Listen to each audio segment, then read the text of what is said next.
Hey, what's up everybody? This is Osterberg501 and today I want to go over all the different gear rarities in Diablo 4. Now I have gone over this in another video a few months back, but we're getting closer to launch and we have pretty concrete information on how all the different rarities are going to work, and there have been some changes in what different rarities we're actually going to have on launch. So all of the current gear rarities for Diablo 4 include common, which are white, magic, which are blue, rare, which are yellow, legendary, which are a dark orange or kind of reddish, and then unique, which are a more light orange or kind of brownish. And then on top of that, at the very high end of the game, you have sacred items and ancestral items, which are essentially higher stated versions of the other items in the game. Now it has been quite hard to find concrete information on what exactly those are, because the vast majority of information for those comes from the NDA restricted endgame closed beta. So it's kind of hard to find actual concrete information on what exactly those are going to be, but they seem to just be higher rolled versions of all the other items in the game. Now, the last time I went over these rarities, which was a few months ago, we still had set items or green items in the list of rarities we were expecting for the launch of Diablo 4, and they would probably play a similar-ish role to set items in Diablo 3, but it seems we won't be getting set items on the launch of Diablo 4, and the reason for this was stated is that set items generally play too important of a role in gearing. Like in Diablo 3, almost every build was built up of one or two different sets, and that was a primary way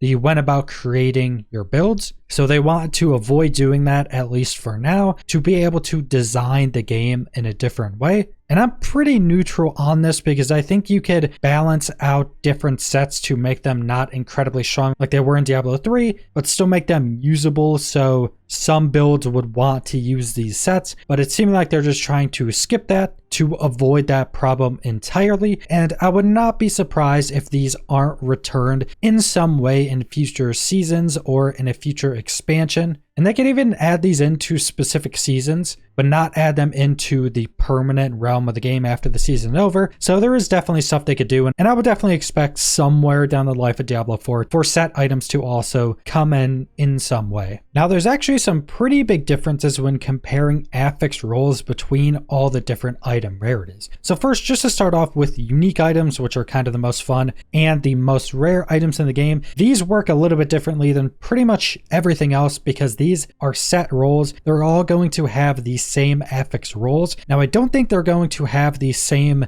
actual stat rolls of each affix. So say if one item always rolls max health in one of its slots, it seems like it can roll in a range, so maybe 40 to 80 life or something like that. But all of the different affixes on that unique are going to be the same stats. And they have some examples. So for a Stormwalker's Cudgel, it's plus to all stats, plus % melee damage, plus % critical strike damage, and plus % attack speed. And then they will have their special unique effect on them. For that Cudgel we just went over, it's a hit effect. When Hurricane deals damage, there's a chance to automatically cast a tornado at that target for free. And the devs have also mentioned the uniques are going to be ridiculously rare, and their effects are going to be incredibly strong. And they're trying to make these effects so strong that they're kind of build enabling, or if you got a certain unique, you could do a different build built around that unique. I think it was mentioned recently that a lot of players shouldn't expect to get more than a couple uniques in an entire season, which is 3 months. So probably expecting to only get one or less than one unique a month of playing. And they were probably talking about that when it comes to more average players, probably not playing 8 hours every single day, but still uniques are made to be ridiculously rare and very strong. And for that reason, they don't work like the other rarities do. So that brings us to all the other rarities. Now we're going to leave common rarity or white items out of this discussion. I don't even think they can roll affixes, and they're exactly what you'd expect. You'll get them your first few levels, then you'll never think about a white item again in the game. But going to the other rarities, there's actually quite a lot of differences in how high a specific affix can actually roll depending on rarity, and how many affixes can actually roll on the item depending on the rarity. So rare items can roll the highest amount of different affixes on it, up to 5 affixes on a single item. Now legendaries can also technically do this, but with legendary items, it'll roll 4 normal affixes, then its legendary power or legendary aspect takes up that 5th affix roll. That's also why in the end game, rare items become some of the best in slot items in the game, and I went over that in my last video, so if you want to hear more about that, go watch my last video. But then how high a specific affix can roll is also dependent on the rarity, and those single affix rolls actually can get higher the lower rarity it is. And they actually gave an example of this. If a magic item or blue item rolls with a percent immobilized chance, it would roll say 16.8%. But if you had that same roll on a rare item, it would roll only 11%. And then if you had that same roll on a legendary item,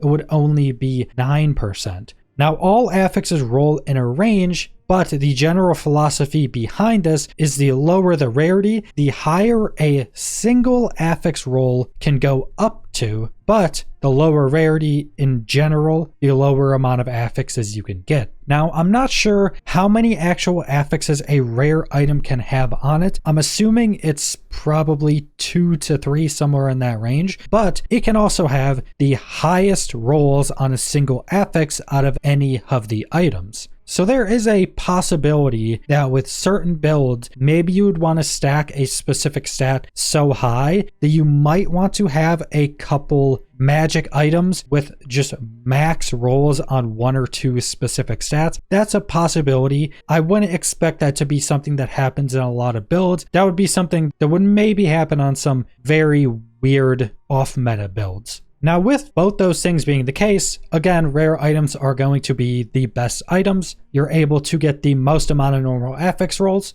It's going to have higher normal affix rolls than legendary items can get, and you can just take the legendary power off of a legendary item and put it onto that rare item. And even though the magic items can have higher rolls on single affixes, they can't have a legendary aspect put on them, so they're probably not really going to be used in the end game. So that is all of the rarities for gear in Diablo 4, but you also have sacred and ancestral items, which are different, essentially modifiers that you can start to get at higher world tiers, and I'm assuming it's probably sacred at world tier 3 and ancestral at either world tier 4 or 5. And like I mentioned, I couldn't find a ton of concrete information because all this information was learned from a NDA restricted endgame beta, and there have been quite a lot of people just making up stuff without any footage or anything like that to say they were in the beta for some reason. So it's kind of hard to find factual information, but from what I could tell, it seems like sacred and ancestral items are just higher stat rolls of other items in the game. And once you start to be able to get sacred or then ancestral items, you're really not going to pay attention or care about anything below that because they can just